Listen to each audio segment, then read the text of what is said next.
अस्सलामु अलैकुम रहमतुल्लाहि वबरकातुहू। मोअज़्ज़िज़ नाज़रीन किराम, ये कितनी अफसोस की बात है कि साबिक़ा तेलंगाना की सरकार जो BRS की सरकार कहलाती थी, वो कि उन्होंने अइम्मा मुअज़्ज़िनीन के लिए वजीफ़े की इजराई को अमल में लाया था, लेकिन उस BRS सरकार को गिराने के लिए और मुसलमानों को राग़िब करने के लिए रेवंत रेड्डी ने बुलंद बांग दावे किए और अपनी माइनॉरिटी डिक्लेरेशन में ये वादा किया था कि हर इमाम और मौज़न को 10,000 12,000 रुपये इजाज़े दिए जाएंगे और ग्रीन चैनल से जो है ना हर महीना पाबंदी से जारी किए जाएंगे। अब जबकि हुकूमत का दूसरा साल जो ना करीबुल ख़त्म है, लेकिन अभी तक ये रेवंत रेड्डी सरकार अपने माइनॉरिटी डिक्लेरेशन में से एक भी वादे पूरी नहीं की। 4,000 करोड़ रुपए का वादा किया गया था, आज तक वो जारी नहीं हुआ। और जो 2 साल से जो बजट जारी हो रहा है वो 30% भी खर्च नहीं हो रहा है। और हम ये मुतालबा किए थे कि सब प्लान लागू किया जाए, आज उसका भी कोई पुरसाने हाल नहीं है। यानी हर महाज पर रेवंत रेड्डी सरकार मुसलमानों के साथ नाइंसाफ़ी करती आ रही है।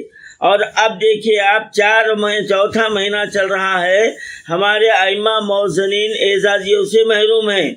अब हम जब वक्फ बोर्ड में जाकर चेयरमैन से बात करते हैं और ये अखबारों में इत्तला आती है कि 30 करोड़ रुपये अइम्मा मुअज़्ज़िनीन के जारी कर दिए गए, कहाँ करे, किसको करे, आप किसको करे?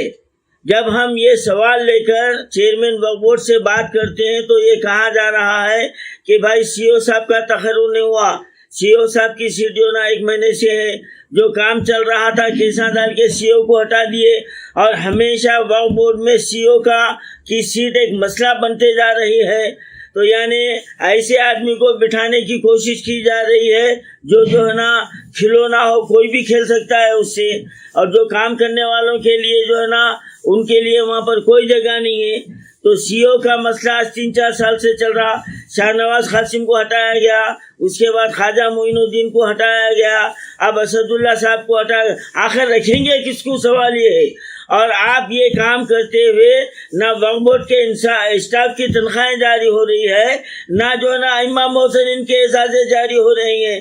तो क्या ये हुकूमत जो है ना मुसलमानों के इदारों से खिलवाड़ नहीं कर रही है? ये उर्दू एकेडमी में धांधली चल रही है। 19 जो है ना गैर उर्दूदा को तखर्रुर कर दिया गया है। अब नाम निहाद एक कमीशन बिठाया गया है, इंक्वायरी हो रही है। वो इंक्वायरी कौन सी ईमानदारी पर मबनी है वो तो जो ना वक्त ही बताएगा। तो ये जो ना उर्दू इदारों के साथ हुकूमत का जो सौतेला रवैया चल रहा है, क्या ये अवाम को नज़र नहीं आ रहा? अब जुबली हिल्स में ये मुंह पोंछ के आ रहे हैं कि हमारे कांग्रेस कैंडिडेट को जो ना कामयाब करे। कैसे कामयाब करेंगे? तुमको कैसे कामयाब करेंगे?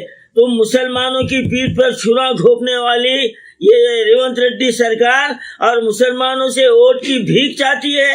वोट की भीख चाहती है। यहाँ पर हैदराबाद में एक मुहावरा मशहूर है, देखने वाले को तो भी शर्म होना, दिखाने वाले को तो भी शर्म होना। तो यहाँ दिखाने वाले को कोई शर्म नहीं है, तो कम से कम मैं आवाम से चाहता हूँ कि ये देखने वाले तुम तो भी शर्म पकड़ के ये रेवंत रेड्डी सरकार की जो ना असलियत को सामने लाइए। ये मुसलमानों के हर इदारों को ख़त्म कर रहा।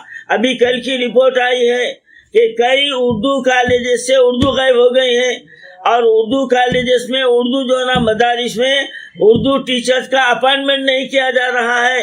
यानी हर महाज पर ये उर्दू का दुश्मन, ये मुसलमानों का दुश्मन, ये अइम्मा मुअज़्ज़िनीन का दुश्मन, ये तमाम बातें सामने आते जा रही है। और फिर ये मुंह पोंछ के बोल रहे मैं मुसलमानों से नाराज़ हूँ।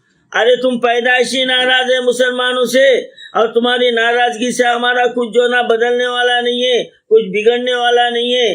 अब जब हम जो ना नाराज़ होके मैदान में आएंगे तो जब तुम जो ना हुकूमत करने का ख्वाब देखना भूल जाना। ये खैरुद्दीन सूफी का चैलेंज है ये तुम्हारे लिए।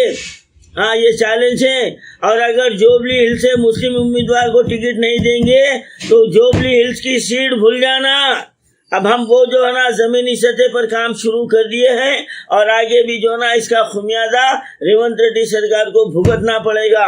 اور میں چیئرمین وقف بورڈ صاحب سے میں کہنا چاہتا ہوں کہ ابھی کیا 2-3 مہینے تک اگر جو ہے نا سی او کا اپائنٹمنٹ نہیں ہوا تو کیا امام محسرین ایسی جو ہے نا بے سر و سامانی کی حالت میں رہیں گے؟ ہاں بتائیے. اب چوتھا مہینہ ہو گیا، 4 مہینے سے اعزازیے نہیں ہے اور کہا جا رہا ہے کہ سی او صاحب نہیں ہے، سی او صاحب نہیں ہے. کیوں نہیں ہے؟ یہ ادارہ اتنا بدنام ہو چکا ہے کہ کوئی وہ سیٹ پہ آ کر بیٹھنے کے لیے تیار نہیں ہے. تو یہ ماحول کس نے بنایا؟ وقف بورڈ کے جو نا ممبروں نے بنایا، وقف بورڈ کے اسٹاف نے بنایا. ہاں وقف بورڈ ایک جو ہے نا باعزت باوقار ادارہ تھا، آج اس کو اتنا جو ہے نا اس کی مقام سے مرتبے سے گرا دینے والے تم لوگ ہیں. اور آج بول رہے ہیں کہ ہمارا حال یہ ہے. بھالا پور کا قبرستان کی حفاظت نہیں کر سکا وقف بورڈ، خبروں کو مسمار کر دیا گیا. کتوں کو جیل میں ڈالے؟ آپ کتوں کو جیل میں ڈالے؟ نہیں ڈال سکتے، پاور نہیں ہے. اب تو یہ بول دے کہ وقف امendment بل لاگو ہو گیا ہے. ہاں تو یہ چاہ رہے تھے. اور یہ ہماری سرکار جو نا اتنی بزدل اتنی جھوٹی ہے. کرناٹک میں کانگریس سرکار ہے، وہاں یہ بل کو مسترد کر دیا اور یہ ہمارا سی ایم کیا کر رہا؟ لاگو کر رہا. یہ مسلمانوں کا دشمن ہے. خیر مجھے اس موضوع پہ بات کرنا نہیں ہے، میں صرف یہ کہنا چاہ رہا ہوں چوتھا مہینہ جاری ہو رہا ہے، فوری طور پر ائمہ معززین کے اعزازیے جاری کر دیے جائیں ورنہ ہمارا صبر کا پیمانہ لبریز ہو جائے گا.